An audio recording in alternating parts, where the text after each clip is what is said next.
Iniciamos un nuevo capítulo de Pelotazo al 10 con el expresidente de la NFP, Ricardo Humor. Ricardo, ¿cómo estás?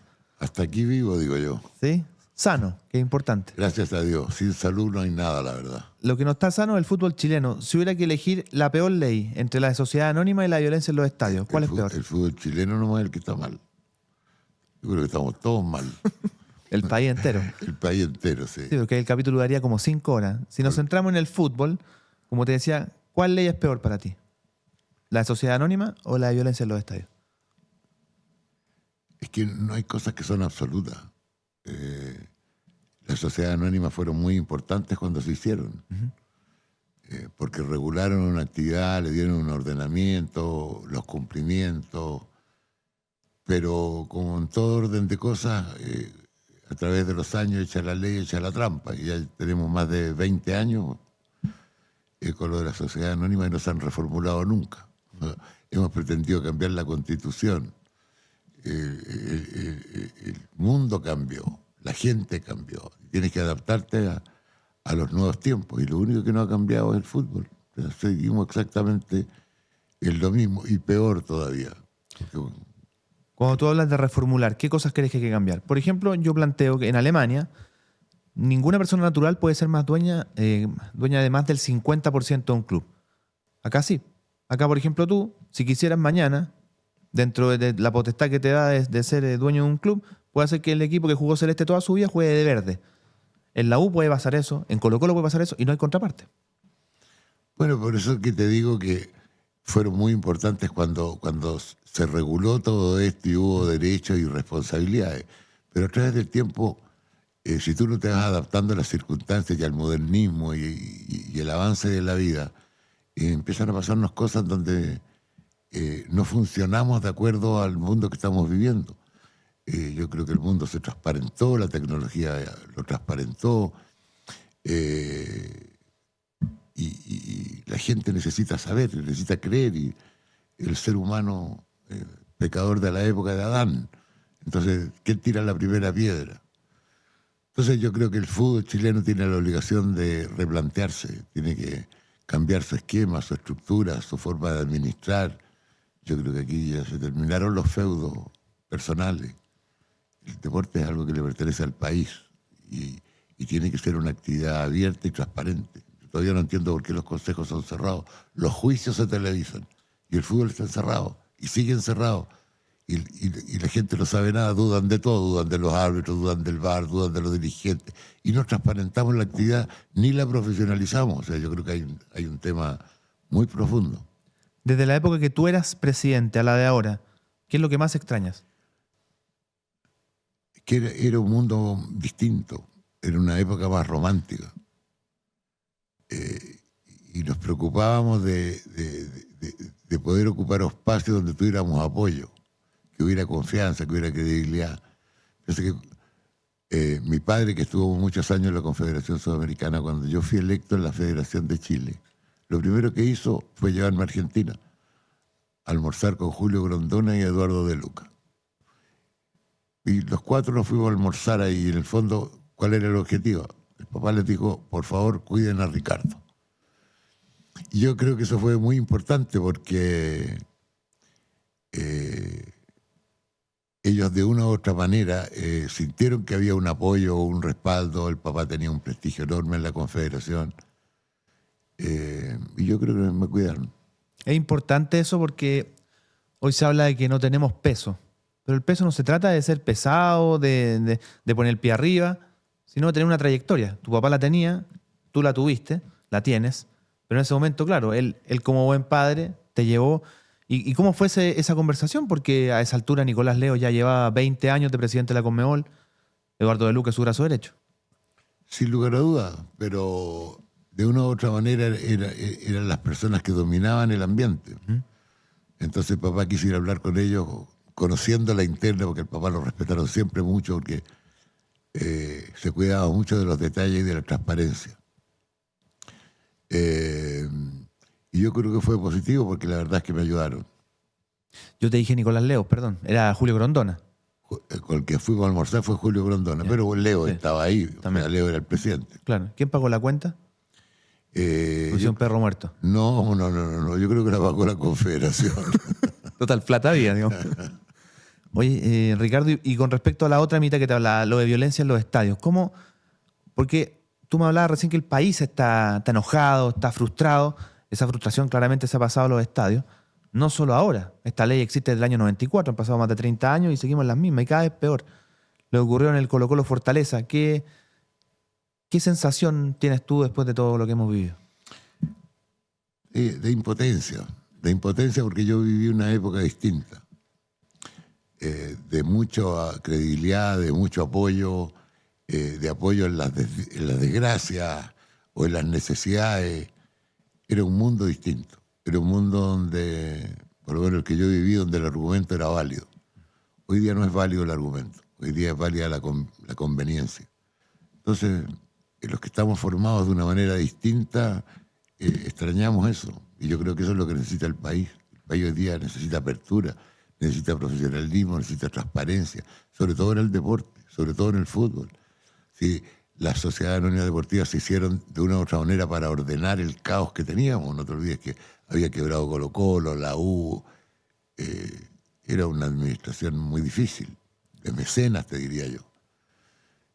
Pero como todo orden de cosas, tú te tienes que ir reformulando. Yo hace 5 años que vengo jorobando con el sentido de que si no le damos un camino distinto a esto, vamos a seguir en picada libre. Podremos tener un chispazo, pero vamos a construir sobre un pantano.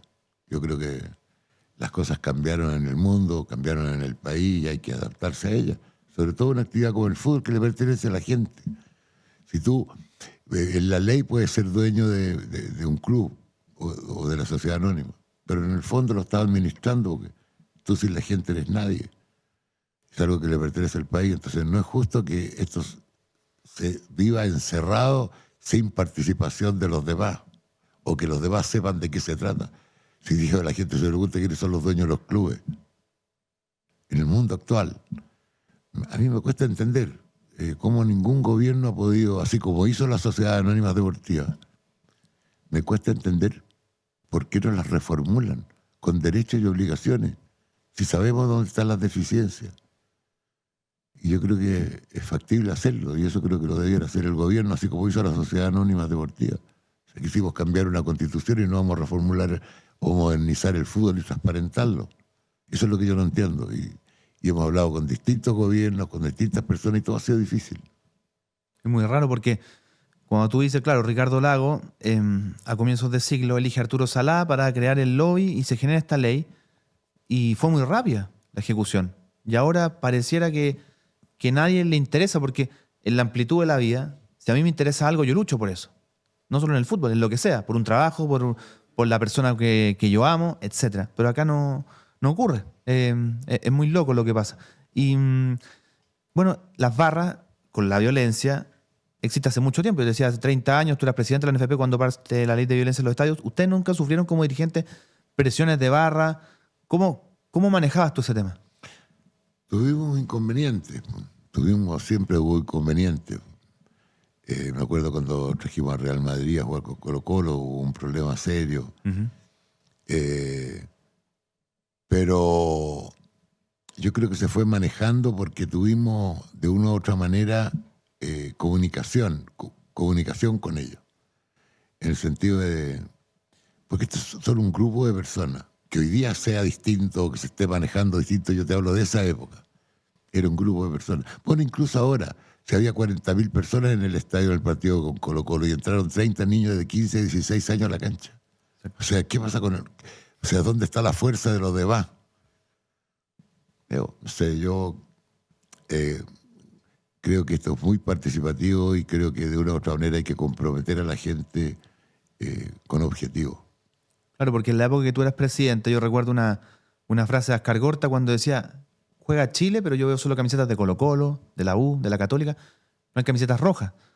Las dos principales barras del país se ponían una en el norte, una en el sur, cantaban cosas distintas, no había nada de unión.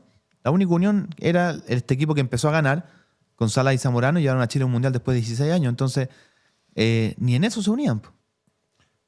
Sí, sin lugar a dudas. Bueno, pero eso fue el principio de una actitud eh, en donde era factible y donde era válido el argumento y la conveniencia. Y esto partió con Mirko. Mirko vino a hablar conmigo para decirme que con la selección no íbamos a llegar a ninguna parte mientras no hubiera una energía distinta, mientras no hubiera un apoyo a la selección chilena, que los hinchas iban con la camiseta de Colo-Colo y pifiaban a los jugadores de la U, etcétera, etcétera. Y tenía razón. Y para eso, lo que hoy día podrá parecer de locos, pero yo me reuní con las dos barras grandes. Me reuní con la gente de la U en mi oficina y después con la gente de Colo-Colo pidiéndoles el apoyo para la selección y que se unieran. Y ambos aceptaron. Y lo único que me pidieron fue la tela para hacer la famosa bandera gigante para el Mundial.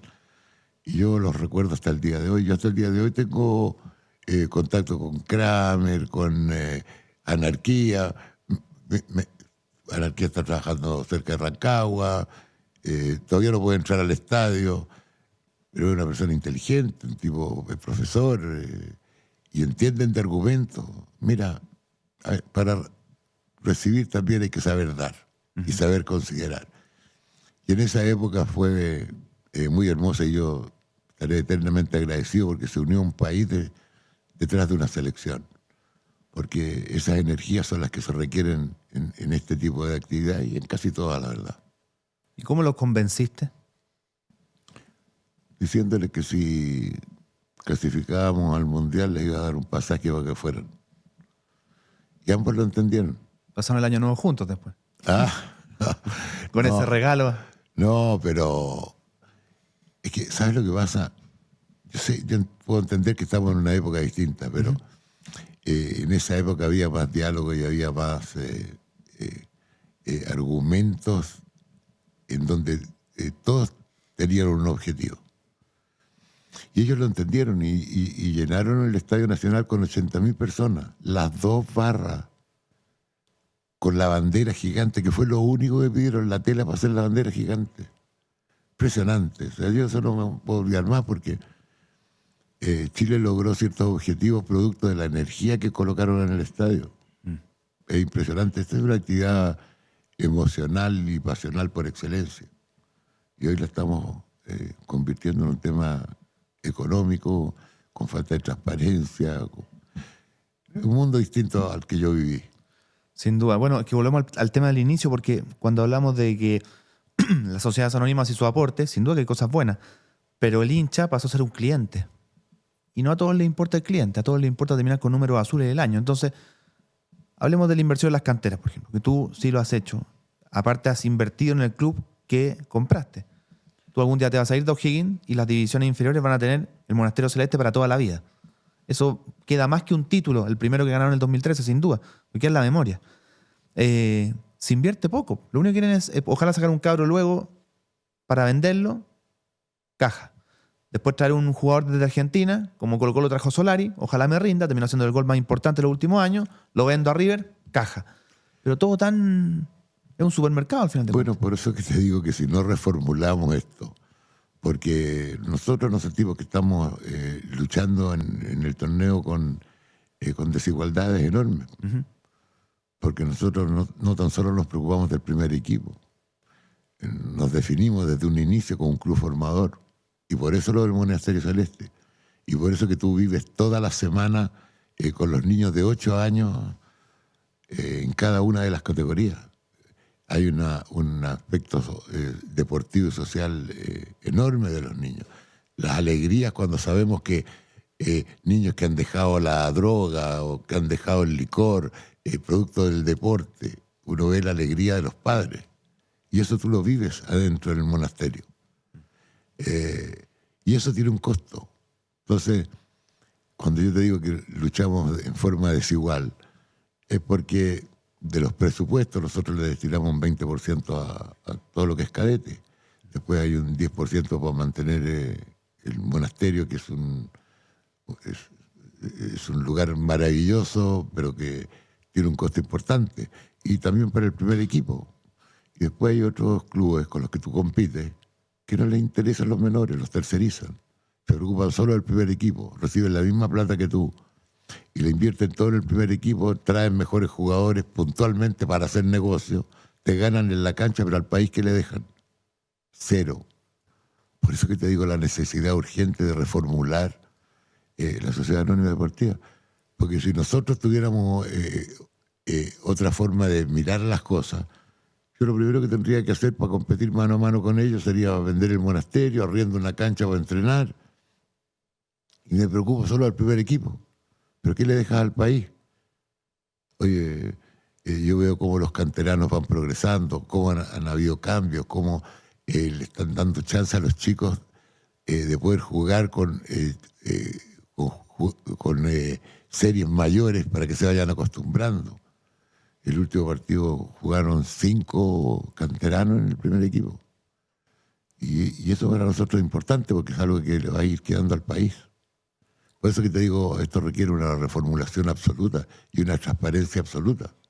Hay un tema de egoísmo porque el presidente del momento no quiere invertir en cantera porque después se va y ese jugador que va a vender quizás no le va a quedar nada a él. Es un tema de egoísmo, que se mueven como empresa, como te decía, termina siendo puros supermercados, la mayoría, y eso termina afectando. Lo mencionabas tú, las divisiones inferiores. ¿Qué opinión tienes de la regla sub-21? A mí no me gusta.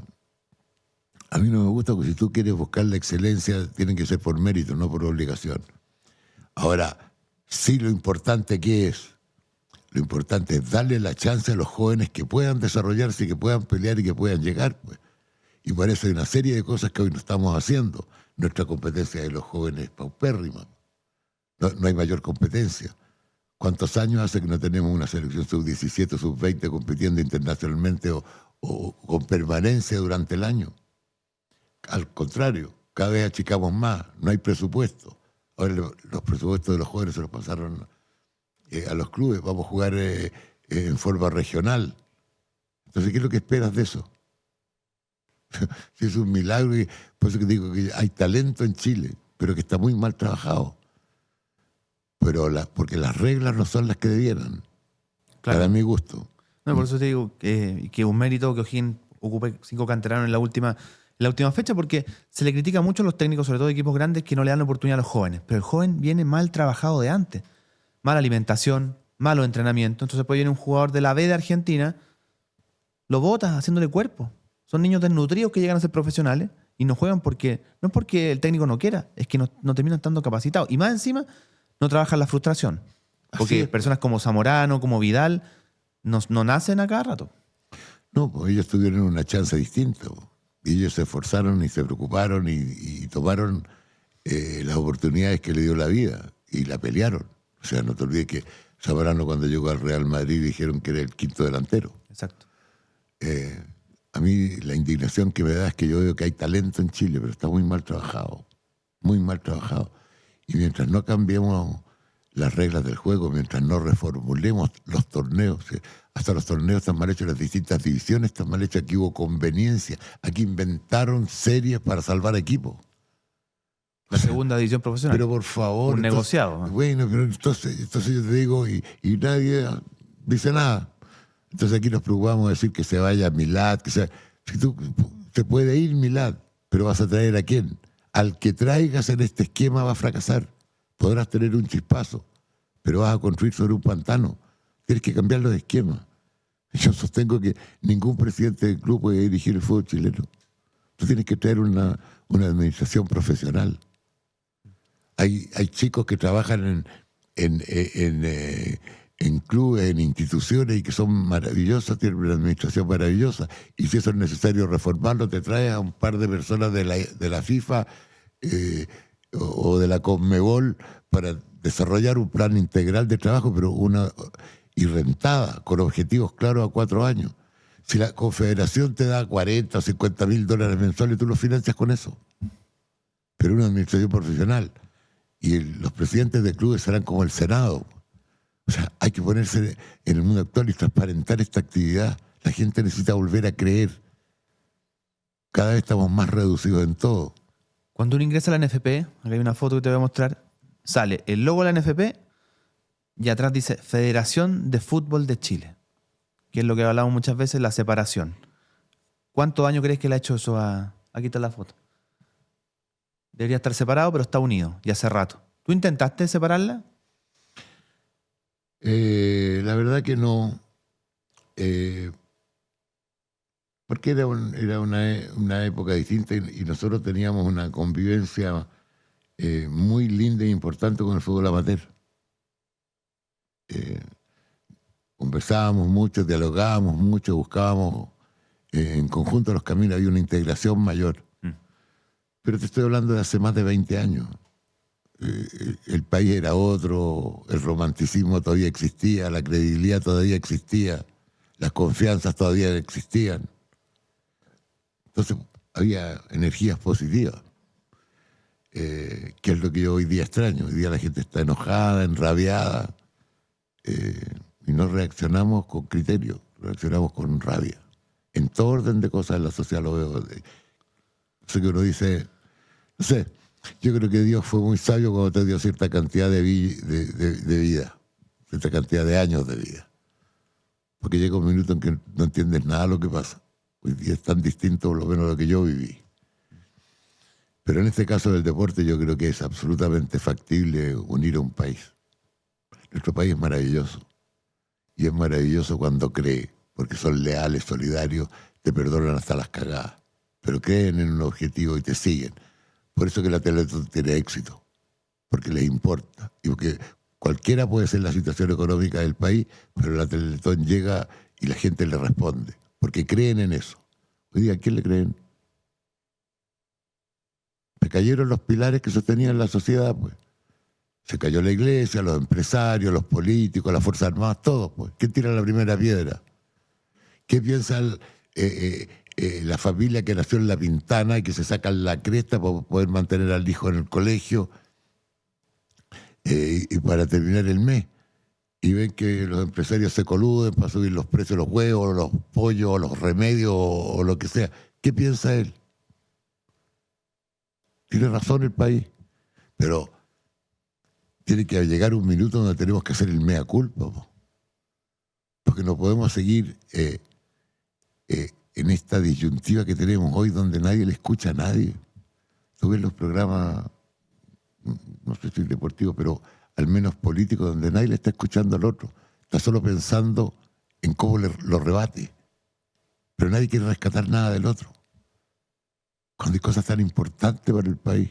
No sé, a lo mejor yo pertenezco a otra época y a lo mejor estoy fuera de foco. Pero hay cosas que son importantes. El deporte es importante. Y tiene que tener un desarrollo y un apoyo mayor. Y las prioridades de un país, yo no creo que hay que ser tan inteligente para tenerlas claras. Si el país, ¿qué requiere? Requiere seguridad, salud, vivienda y educación. Eso es lo que requiere el país. O sea, eso deben ser los programas de trabajo de cualquier candidato a la presidencia. Y yo no creo que haya que pertenecer a un partido político para solucionar esas 4 cosas. Y nos llevamos años y años sin poderlo resolver. Eso es lo que me cuesta entender. Y como no lo podemos resolver, lo buscamos la alegría en el fútbol, que tampoco te da. Cuando lo hablábamos hace un rato, después de 16 años, lograste que Chile, tomando la decisión de cambiar del técnico, Sebastián Corta, llega a Costa y el país se une para volver a un mundial después de 16 años, cuando entre medio estábamos castigados por el maracanazo. Así es. Eran momentos difíciles. Eran momentos difíciles, pero también había algo positivo. Había hambre en el país. El país estaba hambriento de deseos, de ganas de ser, de estar después de 16 años.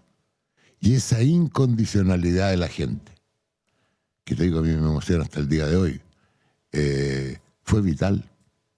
Fue vital, porque esta es una actividad emocional y pasional por excelencia. Y el apoyo de la gente en las buenas y en las malas fue muy importante. Y entendiendo que el actual presidente de la República es futbolero, hincha de la Católica, ¿nunca te llamaron para hablar con él o te dieron ganas de hablar con él? Porque yo no entiendo con tanto problema. Es cierto que hay cosas más importantes, la dijiste tú, pero con el fútbol, o sea, ¿qué más tenemos que esperar que pase en un estadio para tomar decisiones? es inentendible.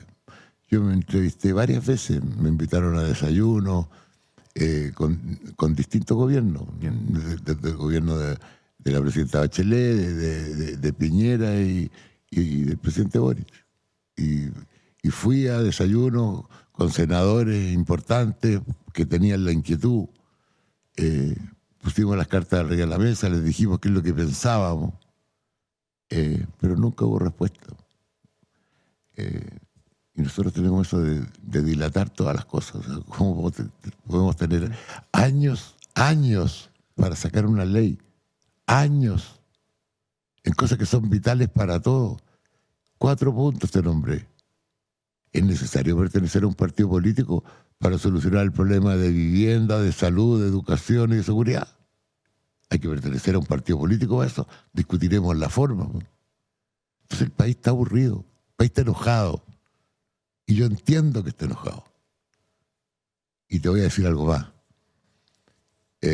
Yo tengo la esperanza y la fe de que este país va a salir adelante por la gente.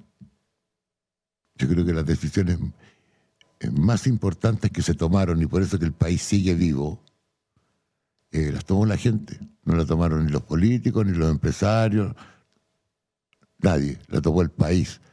En las 2 decisiones que tomó con respecto a la Constitución. Cuando tuvo que liquidar a la derecha, la liquidó. Cuando tuvo que liquidar a la izquierda, la liquidó.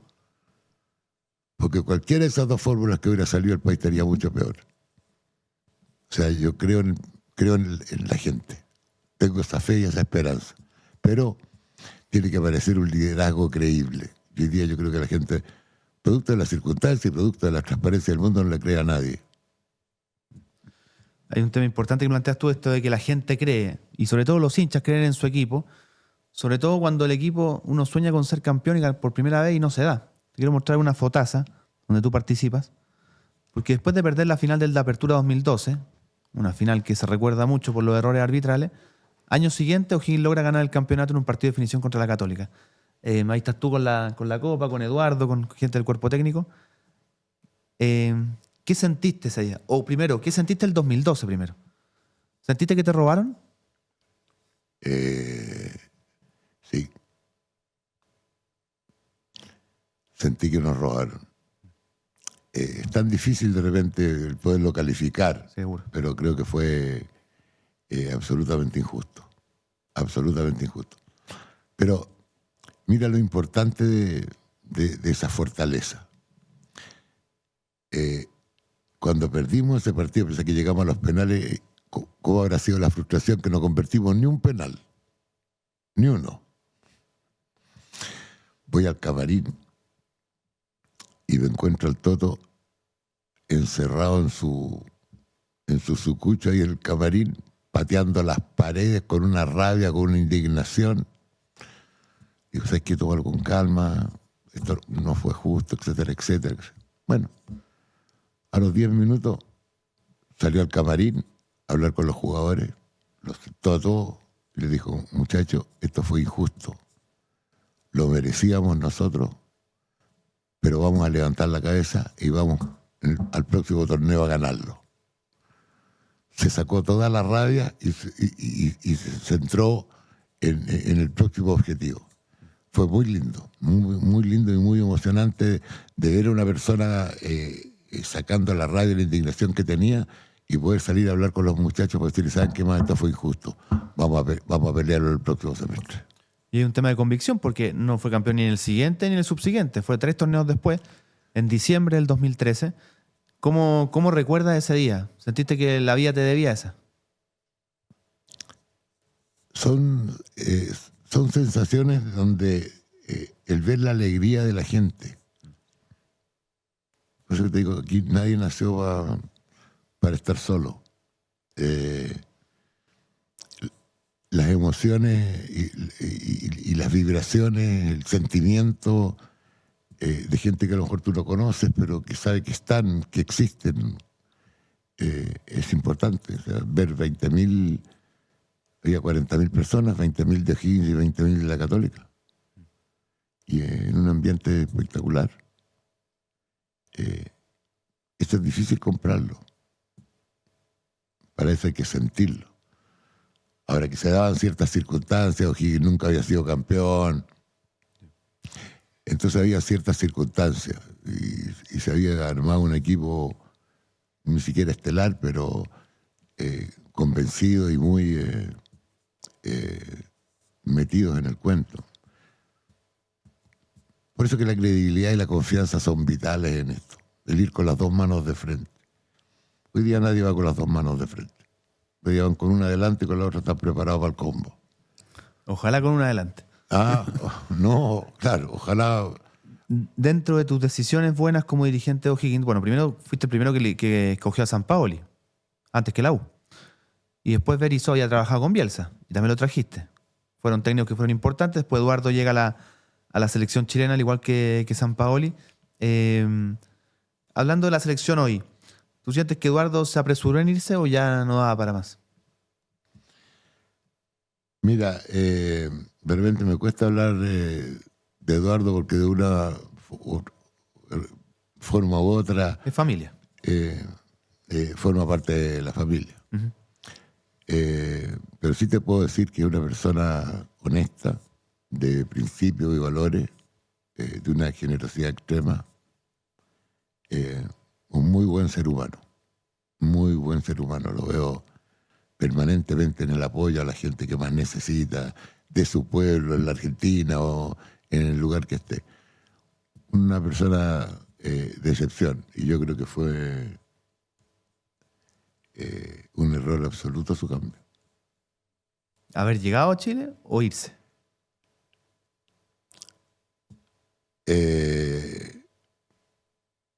Yo creo que era difícil llegar a Chile dadas las circunstancias. Uh-huh. Yo por lo menos le recomendé que no viniera. Pero porque yo no veía que había cimientos sólidos para el desarrollo. Pero bueno.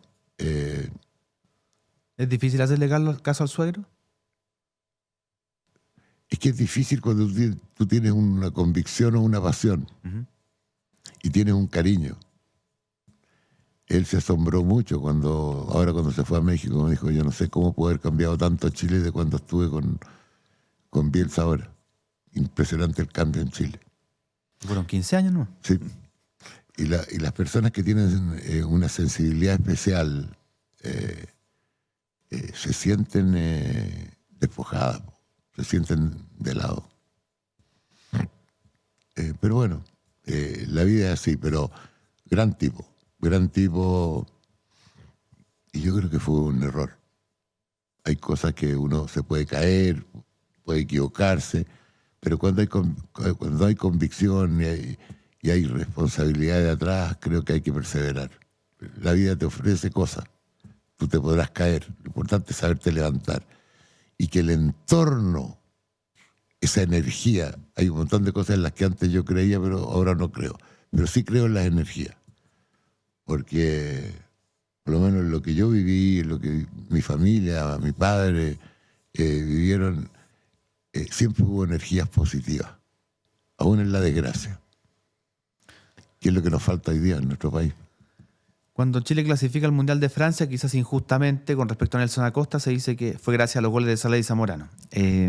Ahora, en este proceso o periodo de la selección que no han dado bien, dice que trajimos técnicos que no resultaron. Se culpa poco a los jugadores. ¿Tú qué sientes que es harto del técnico? Hoy día Gareca no lo ha hecho bien o tiene que ser mago para que Chile juegue bien. Es que yo creo que el fútbol es más simple y más complejo que eso. Si tú me preguntas a mí, yo creo que tomamos malas decisiones. Yo creo que nos farreamos 2 mundiales por malas decisiones. Y esto me puedo equivocar porque lo estoy mirando de afuera. Uh-huh. Cuando Sampaoli se fue, ¿qué dijo Sampaoli? Dijo, este es un camarín ingobernable. ¿Alguien tomó eso de un camarín ingobernable?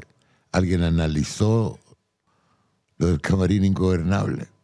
Se preocuparon de criticarlo porque le gustaba la plata y que se fue por la plata y todo. Bueno, nadie se preocupó de que era un camarín ingobernable. Entonces esto es como cuando tú te medicas solo. Y vas a la farmacia a comprar un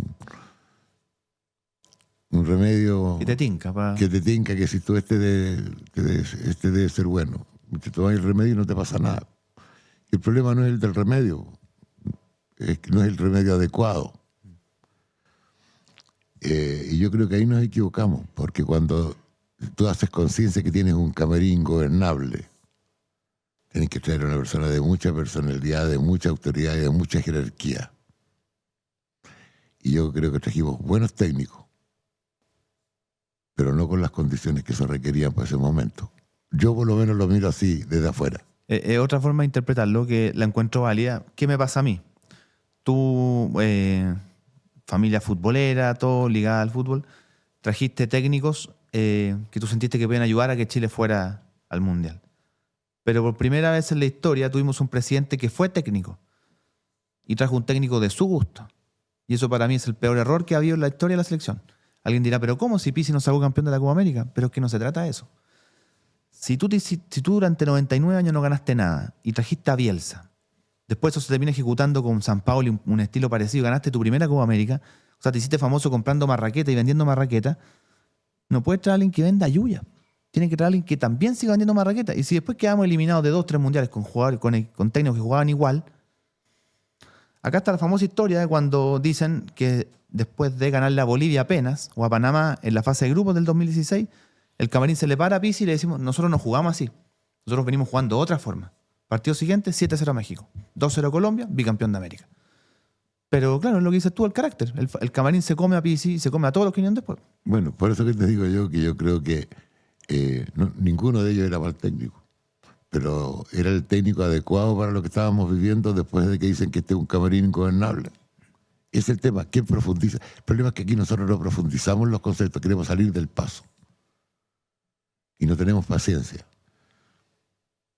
Sobre todo en estos años que estamos viviendo en donde el país está enojado. El país está enojado porque se han cometido muchas injusticias de todos lados, de distintas clases sociales. Pero es un país maravilloso. Por eso que yo creo que hay que volver a creer. Y para eso hay que seguir transparentando todo y llegar a un minuto donde hacer el mea culpa. Veo un país que tiene grandes posibilidades, pero todo cuesta, todo es difícil, nada se concreta. Vivimos de escándalos, estamos rodeados de lo que no debiéramos. Pero bueno, y eso es porque yo creo que no aparece el William Wallace, no aparece el líder creíble. Este es un país, cuando te cree, te sigue a muerte. Y eso todavía no aparece. ¿Tienes buena memoria? Mala. ¿Mala? Vamos a ponerlo a prueba, porque hay una sección que se llama el pelotest. Te va a hacer 10 preguntas, yo creo que te va a ir bien. Vamos a ver. ¿Ante qué rival salió campeón O'Higgins el 2013? ¿Estás hablando en serio? No, pues sí. Hay cosas que no me puedo olvidar. Bueno, no sé. Pues. Contra la Católica. Muy bien. Tenemos. ¿Ante qué rival O'Higgins ganó la Supercopa? Iquique. Muy bien. 2-0. ¿En qué estadio ganaste la Supercopa? ¿En qué estadio? Nacional o Santa Laura, no recuerdo. En San Carlos. Ah, San Carlos. No, por penales. ¿Quién hizo más goles camino a Francia? ¿Zamorano o Sala? Sala. Zamorano. Uno más. Camino a Francia. Ah, no, pensé que en el Mundial. Sí. Sí, claro. Bueno, entonces en ese caso está bien. ¿A qué rival anotó el Cotosierra en el Mundial? Golazo. Un milagro fue eso. Nadie, ¿tú has visto esa fotografía? Oye, los negros medían 2 metros. Los jugadores chilenos que estaban delante de la barrera parecían pigmeos. Yo no sé por dónde pasó la pelota. No sé si Dios nos ayudó. Contra Camerún. Muy bien. Nombre del futbolista austriaco que más odiamos. El futbolista austriaco. El que nos empató al final en Francia. Bueno, pero es que. Ah, claro. No me acuerdo el nombre. No me acuerdo el nombre. Ivica Bastic. Ah. Pensé que no le iba a nombrar nunca. Oye, que disparó 10 veces al arco, a 50 metros arriba del arco, hasta que lo encajó en uno. Increíble. Y cayó desmayado Tapia. Y ahí empezamos con lo que siempre hemos tenido mala suerte, bueno, cosas así. Di un año en que fuiste presidente palestino. 79. Bien, correcto. ¿En qué año te pasaron las llaves de Rancagua? 13. 14. ¿Quién es el goleador histórico O'Higgins? ¿Cómo se llama este chico? No, un poco más viejo. ¿Juvenal? Juvenal Vargas. Vargas, ya. Y la Juvenal. última, ¿quién hizo los goles de Chile a Bolivia cuando clasificamos a Francia? Barrera. 1. Eh, Fue 3-0. Fue 3-0, hizo Barrera. Creo que 2 hizo Barrera. No, 1. A 1. ¿El matador? Bueno, Marcelo siempre está metido en el cuento. Y el otro gol. El Candonga. El Cantón Carreño. Que después Claro tuvo su duelo personal ahí con Zamorano Exactamente. con No, respecto a la nómina. qué emoción ese partido. Sí, bueno. Habían, no sé, 15.000 personas fuera del estadio a las No, 9 de la mañana. No, impresionante. Por eso que te digo que el fútbol te da ese tipo de cosas que no te la da nada más. Por eso que es una pena que estemos como estamos. Hay que reformularlo y hay que darle la chance a que el país se incorpore. Oye, al cierre tengo que hacerte una pregunta, ¿no te enojes eso? Sí. Dale. ¿Le va a vender O'Higgins a Daniela Chávez, no? Daniela Chávez es hincha acérrima de O'Higgins. Sí. Pero ella yo creo que está en un cuento distinto. Ella es futbolera. Tuve oportunidad de conversar en una oportunidad con ella para decirle que yo no era su enemigo. Pero yo creo que Daniela Chávez ya está en otra. Ya está en otra. Capaz, pues, si lo compran los mexicanos, como ella tiene tanto fan de México, fue tan premiada en México, capaz que la lleven de presidenta, anda a saber tú. ¿Y tiene actualmente O'Higgins ofertas para que se te comprártelo? Mira, el club estaba a la venta. Mira, cuando tú te das cuenta que llegaste hasta un punto y que va a ser difícil manejarlo para adelante, hace 4 años que está a la venta, sí. Porque aquí lo importante es cómo se proyecta O'Higgins al futuro. Y no hemos podido llegar a acuerdo, no han estado las personas que nosotros creemos, o idóneas, etcétera, etcétera. Pero el tiempo va pasando y en algún minuto espero que podamos llegar a un acuerdo, porque lo importante es proyectar a O'Higgins al futuro. Las personas pasamos, pero hay que proyectarlo porque lo tiene todo para ser un grande, pero que requiere de mayores recursos, mayor capital. Es una institución de lujo. O sea, estoy muy orgulloso de lo que se ha hecho en O'Higgins, pero una sola familia en el mundo actual no lo puede sostener. Necesitas de otros apoyos y de gente que pueda invertir. Todos tenemos un límite en esto.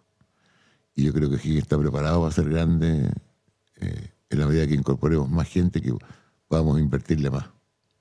Bueno, Ricardo, te quiero agradecer por tu tiempo y esta linda conversación futbolera. Un placer. Ojalá vayamos haciendo conciencia que nuestro país vale la pena. Y ojalá llegue un minuto en que podamos hacer las meas culpas y nos demos la mano para hacer crecer este país. Así damos cierre a un nuevo capítulo y recuerda que siempre, pero siempre, pelotazo al 10.